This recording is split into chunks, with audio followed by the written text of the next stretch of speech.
on Iran, and I said attack, are to be carried out by the Air Force and the Navy, plus special forces. So would this be in a way that maybe it wouldn't be possible to actually occupy Iran? No plans for occupation of Iran, none whatsoever. And actually, I'm from Washington.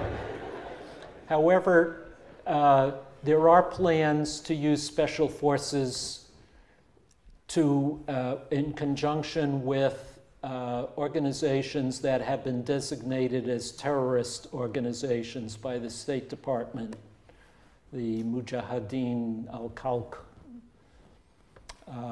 perhaps, or others that are anti-government forces to, in conjunction with the CIA and special forces, to presumably stir up a rebellion or whatever inside Iran, but not the use of ground forces. Should we move on? Yeah. Gent with dark hair there. Yeah. Thank you. I have two questions. First of all, just a little reminder, but in 1998, we were at the oil price per barrel of, if I remember well, $13 per barrel. We're now 10 years later at, as you said, $98 per barrel. Huge increase. Now, the assessment of the oil reserves in the world is always made based on recoverable resources, based on the current price. Now the price has hugely increased. There are a lot of resources of oil which were before economically not viable to exploit, but are now becoming more realistic options. Now I would like to know, what is your estimate, how far would this delay the peak, those new resources which become economically viable to exploit? And my second question is, you said the United States based its strategy on increasing weapons sales to those producing countries, thereby... I think maybe you should not ask the second question, and because the first one will take me a few minutes, and maybe we should let somebody else ask a different question, because that's totally different.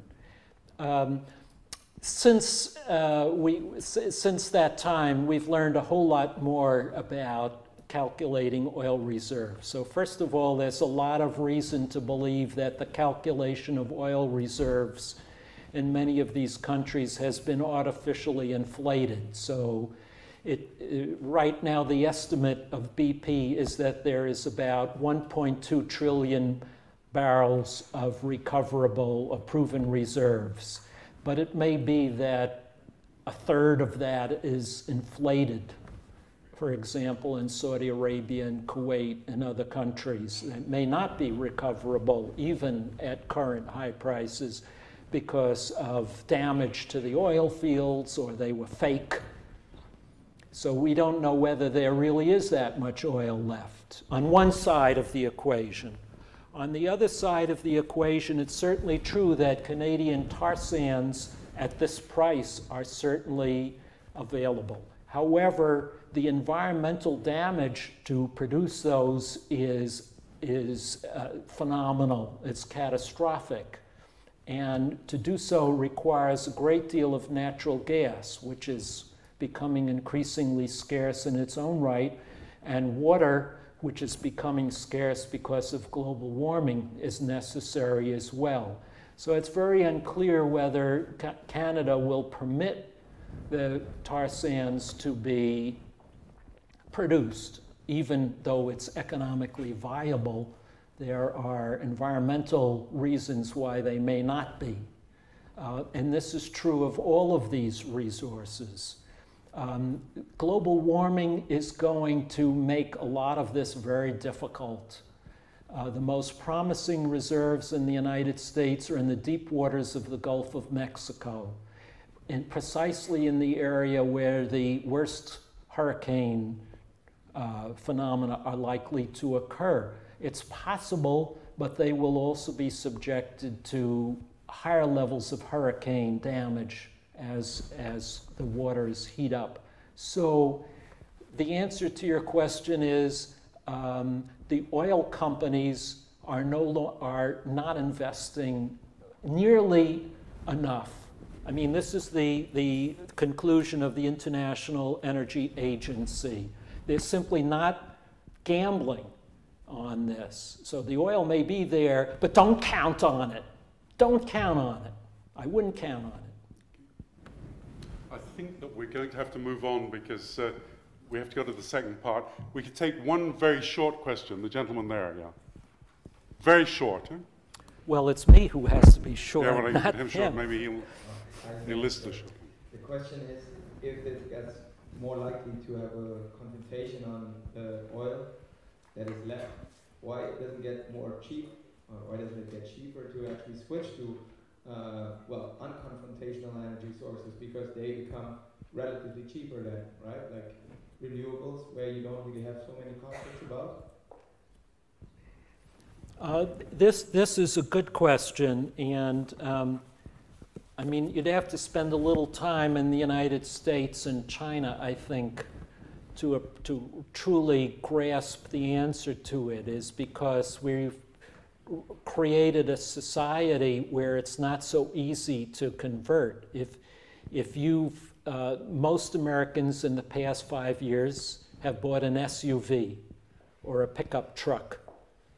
And if I don't know how many of you traveled to the United States recently. If you go to a parking lot of a supermarket or a mall, you'll be astounded by the beastly size of these vehicles. It's oppressive. It's obscene. That get 10 miles a gallon. You know, you can't turn these things in overnight.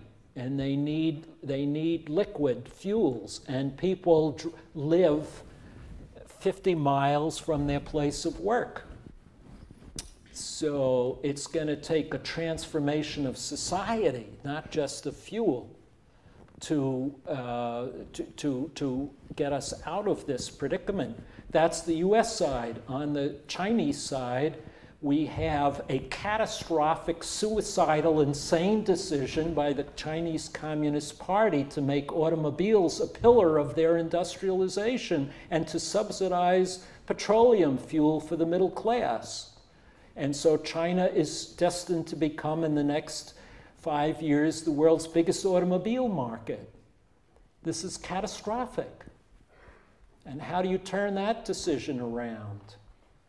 I mean, so we have structural problems. It's not just a matter of converting fuel. We have systemic social, political decisions that have to be reversed. And you know, in my own small way, in everything I do, and everyone I can twist their arm is to say we have to reverse course. Because it's, like I say, a social problem, not just an energy problem. But maybe that's a good point to stop.